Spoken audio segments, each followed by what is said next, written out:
اللہ اکبر، یہ آخری وقت ہے میرے عزیز ہو۔ حسین ابن علی رضی اللہ تعالیٰ عنہ کے گھر میں سوائے ان کے بیٹے زین العابدین کے جو بیمار تھے، ان کی عمر 22 سال کی تھی، کمزور تھے، بخار زدہ تھے، لیٹے ہوئے خیمے میں بخار سے ان کا جسم تپ رہا تھا، وہ سارا منظر وہ اپنی بیماری میں دیکھ رہے تھے۔ اب کوئی باقی نہیں تھا، بچے کو تک نہیں چھوڑا تو کون باقی رہے گا؟ امام حسین ابن علی رضی اللہ تعالیٰ عنہ نے دیکھا، قرآن کو جلدی سے کھولا، تلاوت کرنے لگے۔ اچانک خیمے کے دروازے پر دیکھا، آہٹ محسوس ہوئی تو اٹھا کر کے چہرہ دیکھا تو امام زین العابدین جبہ پہن کر کھڑے ہیں۔ کہا بابا اجازت دے دیں۔ مولا حسین تڑپ کر اٹھے، کہا زین العابدین میرے گھر میں اب بچا کون؟ میرے بعد ان بیویوں کو کون دیکھ بھال کرے گا؟ ان عورتوں کو کون لے جائے گا؟ اور میری نسل تم سے ہی تو چلنی ہے۔ امام سجاد زین العابدین کو مولا حسین نے روک دیا، بستر پر لٹا دیا اور کہا کہ اب میرا وقت ہے، میرا مقام ہے۔ اسی اسنا میں عورتوں کو کچھ نہیں کہا۔ فضہ کنیز تھی فاطمہ زہرا کی، بلایا، اے فضہ جاؤ، اندر بیبیوں کے پاس ایک صندوق ہے، اس صندوق میں ایک جبہ رکھا ہے، وہ جبہ اٹھا لاؤ، لیکن خبردار زینب کو مت بتانا، زینب سے مت کہنا۔ وہ فضہ گئی، جلدی سے وہ صندوق کھولنے لگی اور جبہ اٹھایا تو بی بی زینب دیکھ لی۔ کہا کیا کر رہی ہو؟ کہا یہ جبہ لے جانے کے لیے مولا نے حکم دیا ہے۔ وہ دوڑتی ہوئی آئی، لا میں یہ جبہ لے کر کے جاتی ہوں۔ وہ خود اپنے ہاتھوں سے لے آئی مولا حسین کے خیمے میں اور وہ جبہ لا کر کے دیتی ہیں اور پہناتی ہیں۔ امام حسین نے کہا زینب تجھے معلوم ہے اماں کہتی تھیں، فاطمہ الزہرا نے کہا تھا حسین یہ جبہ سنبھال کر رکھنا، یہ تیرے بابا حیدر کرار کا ہے جو رسول اللہ نے انہیں دیا تھا، اور مجھے وصیت کی تھی فاطمہ تیرا بیٹا جب بھی مصیبت میں آئے تو یہ جبہ اسے پہنا دینا۔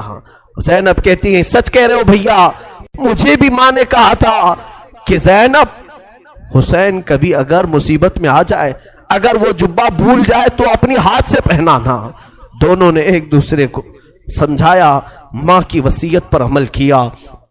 وہ کیسا منظر تھا جب حسین دولہا کی شکل اختیار کر گئے تھے، رسول اللہ صلی اللہ علیہ وسلم کا امامہ پہنا ہوا ہے اور جبہ مبارکہ حیدر کرار کا جو رسول کا عطا کیا ہوا ہے، جعفر طیار کا پٹا باندھا، اور امیر حمزہ رضی اللہ تعالیٰ عنہ کی تبرکات آپ کے ساتھ تھے، تلوار حیدر کرار کی ذوالفقار آپ کے ہاتھ میں تھی۔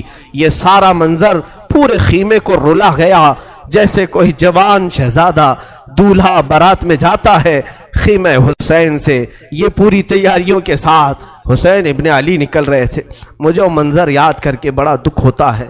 آج ہم اپنے حجرے سے کبھی نکلتے ہیں تو پھر یاد آتی ہے حسین تو خیمہ گاہ سے نکلے تھے قتل گاہ کی طرف، آج تو ہم امن کے لیے باہر نکلتے ہیں تو سج سنور کر کے نکلتے ہیں، وہ بارگاہ مولا میں نکل رہے تھے۔ اسی اسنا میں حسین ابن علی رضی اللہ تعالیٰ عنہ کرم اللہ وجہہ الکریم باہر جانے کی تیاری میں ہیں۔ بیویوں کی ایک آہ نکلی، بی بی زینب نے کہا اور بی بی سکینہ نے کہا، سارے گھر کی عورتوں نے کہا بابا بھیا آپ کس کے حوالے ہمیں چھوڑ جا رہے ہیں؟ حسین ابن علی نے پیچھے عورتوں کی طرف دیکھا، کہا میں تمہیں اللہ اس کے رسول کے حوالے کر جا رہا ہوں، سب خاموش ہو جاؤ، میرے بعد کوئی نوحہ نہیں کرنا، میرے بعد کوئی ماتم نہیں کرنا۔ اس کے بعد صبر کی تلقین کی اور پھر آخری وصیت یہ تھی خاندان نبوت کی بچیاں کبھی بے آبرو نہیں ہوتی، بے حجاب نہیں ہوتی، کسی کا پردہ ہٹنے نہ پائے، کسی کا حجاب سرکنے نہ پائے۔ ساری بیویوں نے سلام کیا۔ مولا حسین نکل کر اپنے گھوڑے ذوالجناح پر آئے۔ یہ بڑا عزیز گھوڑا تھا، حسین ابن علی کا بڑا وفادار گھوڑا ہے۔ ذوالجناح کو بھی ہم سلام پیش کرتے ہیں کہ حسین کی سواری پوری زندگی بھر وہ لے کر گھومتا رہا۔ ذوالجناح حسین ابن علی کی پیاس کی وجہ سے جب اسے پانی ملتا تو کبھی پیا نہیں کرتا تھا۔ یہ روایات بتاتی ہیں حسین ابن علی کے بعد اس گھوڑے نے کبھی پانی نہیں پیا، زندہ تو رہا لیکن کبھی پانی کو منہ تک نہیں لگاتا تھا۔ وہ ذوالجناح سوار جس کو تیار کر کے خیمے کے باہر کھڑا کیا گیا ہے، مولا حسین جیسی گھوڑے پر بیٹھے، بیویوں کی ایک الوداعی آواز آئی،